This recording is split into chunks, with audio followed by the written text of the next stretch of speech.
Hindi lahat ng tao kaya niyong bayaran.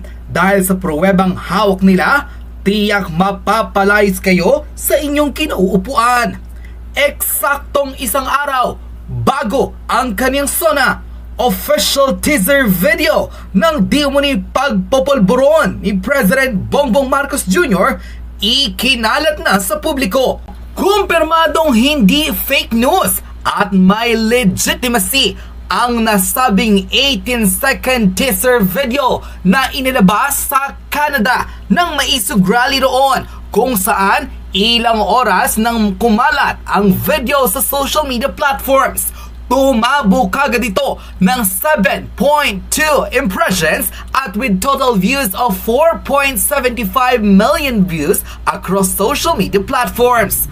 Maraming netizen ang nawindang nang makita ang di umano'y si PBBM na habang sumisinghot ng droga, tila napapatingala pa. Hindi noon naniniwala ang ilan sa mga netizens online at mga di umano'y OFW na pumunta sa rally ng Maisog. Ngunit nang masaksihan nila personal ang nasabing video, nagulat ang marami sa kanila. Hindi nila lubos akalain na may patutunguhan raw talaga ang mga badya noon ng veteran vlogger na si Maharlika na darating rin ang araw kung saan maniningil ang kapalaran at lalabas ang buong katotohanan na ang kanyang mga pruweba at puting ahas sa Malacanang nagsasabi ng buong katotohanan. Ang isa pa sa nakakagimbal sa balitang ito, hindi lamang ang mga simpleng OFW ang nakapanood ng nasabing teaser video, dahil maging ang veteran lawyer at former spokesperson ng palasyo na si Attorney Harry Roque, kinumpirmang si PBBM ang nasa teaser video at huling-huling sumisinghot ng di umano'y white powdery substance. Sa kanyang pagkagulat, napapost pa ang dating tagapagsalita ng palasyo at ayon sa kanya, malapit na. Excited na ba kayo? Basta protect the people. Sa nangyayari raw na ito kay President Bongbong Marcos, isa lamang raw ang ibig sabihin: buhay ang hustisya sa taong bayan at ang pagkakaisa ng maraming Pilipino para mapatunayan na hindi sila nag-iimbento ng kwento.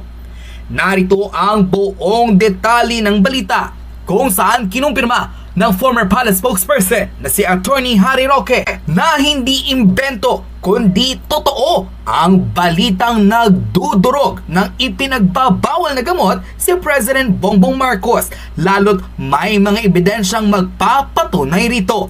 Handa na ba ang taong bayan sa katotohanang dapat nilang malaman? Narito't panoorin ng full video. Yan ko, bihag ka, nasadlak sa dusa. Ibon man may layang ibon man may layang. Abangan niyo po ang world premiere, siyempre, kay Boljakera. Ang date po, kasabay ng SONA ni Diktador Marcos. Pag pinanood niyo po yon, bibigyan kayo ng sandaling pagkakataon na mag-download. Kasi ang gagawin po nila yan, papa-take down nila sa Facebook at saka sa YouTube. So kailangan, pag sinabi ni Boljakera, ngayon na, ihanda nyo na ang pag-download at pasa-pasa na yan sa mga Viber groups. Dahil gugurgurin po yan. Gugurgurin po nila yan sa... Ay, hindi pala. Ang hindi nila magugurgur ay X, dating Twitter, at saka ang ano yung Chinese? TikTok. Pero unfortunately, sa Facebook, sa YouTube, gugurgurin nila yan. So, TikTok, kung meron kayong TikTok, at saka X, yan ang gamitin. At saka Rumble, yan ang gamitin para makita. Alam nyo, inaasahan namin kayo, ha? Hindi po pwedeng manggaling yan sa Pilipinas. Gurgur ang maglalabas niyan sa Pilipinas. Yan ang inaasahan namin sa inyo, dito manggaling sa inyo.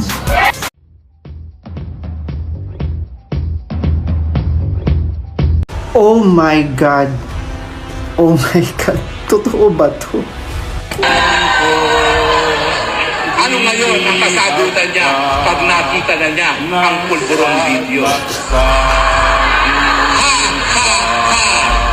Deepfake yan! Well, Marcos Jr., meron pong authentication ang pulburong video. Hindi AI at ikaw talaga yan sa video na yan. Ay, teka. Kinilabutan ako. Anyway, hindi pa natin alam kung totoo ba talaga yan. Meron ba talagang pulburon video? Diba? Kung authentic ba yan? We don't know. Pero nakakakilabot. Sobrang nakakakilabot kung totoo yan. No? Ako, for me, I'm praying. Sana hindi. No? Kasi kasiraan yan ng Pilipinas eh. Kung meron tayong presidente na nagdodroga or nagpupulburon. 'Di ba? Although ang dami kong mga nakitang sablay, 'di ba? At grabe katakot-takot na corruption ngayon sa administrasyon, 'di ba? Pero hindi naman natin inaasahan na mangyari yan or may ganyang video. Now, if it's true, ano masasabi niyo mga lods? 'Di ba? At kung edit yan or hindi yan totoo, 'di ba? Mananagot dapat, no? Ang gumagawa ng video na 'yon. Kung hindi man totoo, 'di ba?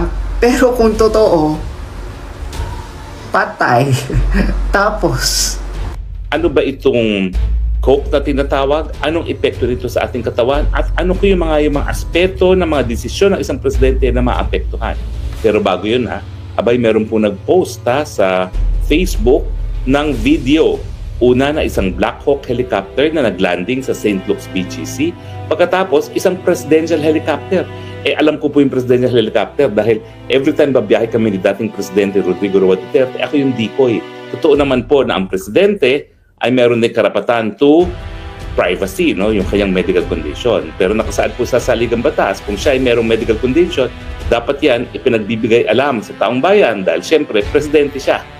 At dapat po yan ay kung mayroong determination na gagawin, kung siya ay nasa tamang physical condition and mental condition na para maging presidente pa, pwede rin pong pagbutuhan yan ng miyembro ng gabinete. Now, ang alam nyo naman po, itong coke ay galing sa isang halaman. Okay? At itong halaman na ito, isang German scientist ang nakapaggawa ng isang powder para magamit itong halaman na ito. Ang usual na pagkuha ng drogang ito ay sinisinghot. Kaya naman isa sa mga epekto ng constantly paggamit ng coke, ayoko sabihin cocaine kasi baka mamaya community standard tayo, ay yung tumutulong uhog sa ilong. So mapapansin nyo na meron talagang ilang mga miyembro ng gabinete na palagi na lang merong sipon sa ilong. At kung talagang matindi ang paggamit nila, minsan nagno-nosebleed na yan. Ang epekto ng drogang ito, pinasasaya ka. It's an upper. So, it perks you up. So, talagang full of energy ka at masaya ka. Pero, panandalian lang ang epekto. Pero ano naman yung mga negatibong mga epekto nito? Isa-isahin natin.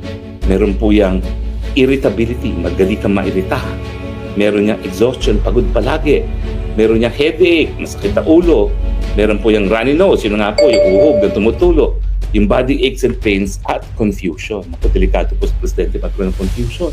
Kasi paano ka makakagawa ng tamang desisyon kung ikaw ay confused, di ba? Hindi mo alam anong tama, mali, anong dapat ko gagalawin. Ang ordinaryong tao na tamang pag-iisip, kapag malaking problema, natataranta na.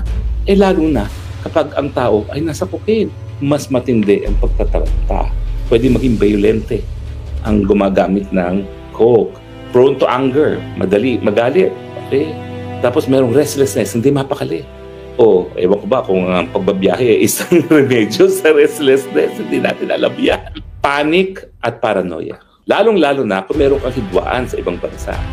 Dahil ikaw ay irritable, baka naman prone ka na mairita dun sa ginagawa ng bansa na meron kang kahigwaan. At syempre, anxiety, hindi ka mapakali. Kaya nga, ewan ko ba, tama ba yung sinasabi ni Ambassador Babes, no, na tumatawag sa kanya na alas 3, alas 4 ng umaga at sabi niya, hindi ko alam kung i-invoke ko ng MDT, pero nanggaling po yan kay Babes, Romualdez, Ayan po ay sign ng anxiety. Yung panic, naku, natataranta. Ewan ko ba, yung pagpapadala ba ng mga Navy men na alam nating haharangin naman, baka yan ay iresulta rin na nagpanik na doon sa sitwasyon. At saka paranoia. Yung parang, ay naku, ba yung masamang mangyayari? Yan. Hindi ka kapag tinatawagan mo yung sugo mo ng alas 4 ng umaga sa Estados Unidos, hindi ka mapakali talaga. Ang suma total, may pakialam tayo kung gumagamit ng pinagbabawal na coke ang presidente dahil yung epekto nito nakaka-apekto sa kanyang pag-iisip. At sa tingin ko nga, pwede na itong paggamit ng droga dahil ito'y labag sa batas ay isang impeachable offense din. Dahil yung betrayal of public trust bilang basihan para sa impeachment, yan po ay walang fixed na definition. It can fall, anything can fall under betrayal of public trust. At syempre, dahil ang ekotibo ang tagapagpatupad ng batas, kapag siya mismo ang lalabag sa batas, yan po ay betrayal of public trust. Ibig sabihin, yan ay impeachable offense, pwede matanggal ang presidente. At pangalawa po, kapag talagang hindi na nasa mabuting kalusugan dahil ang long-term effects po ng cocaine ay matindi. Yan po ay pwedeng magkaroon ng high blood pressure, magkaroon ng increased heart rate, tapos bukod dun sa mga headache, body pain, damage to lungs and other organs, pwede rin magkaroon ng bowel decay, loss of smell, nosebleeds, convulsions and seizure, heart disease, heart attack and stroke, movement disorders such as Parkinson's disease, and kidney issues. Talaga makaka-apekto yan dun sa kalusugan ng presidente. Ngayong merong helicopter na videohan sa tuktok ng St. Luke's, ang tanong, ito kaya ay dahil naroon ng presidente? At kung naroon ng presidente, siya ba ngayon ay merong kondisyon na nagmula dahil sa paggamit ng pinagbabawal na droga na coke? Gaya ng belly pain, damage to lungs and organs and lungs and other organs, heart disease, heart attack and stroke, movement disorders, and kidney issues. Antayin po natin ang medical bulletin. Antayin natin kung aaminin to begin with kung sino ang hinatid ng presidential helicopter sa tuktok ng St. Luke's BGC. Hindi ko po sinasabi na sa presidente yun, ha? Ang sinasabi ko lang, nung ako'y 2 taon at kalahati sa Malacanang, tanging presidente lang ang pwedeng gumamit ng presidential helicopter na nakuha ng video na talaga naman pong lumapag sa tuktok ng BGC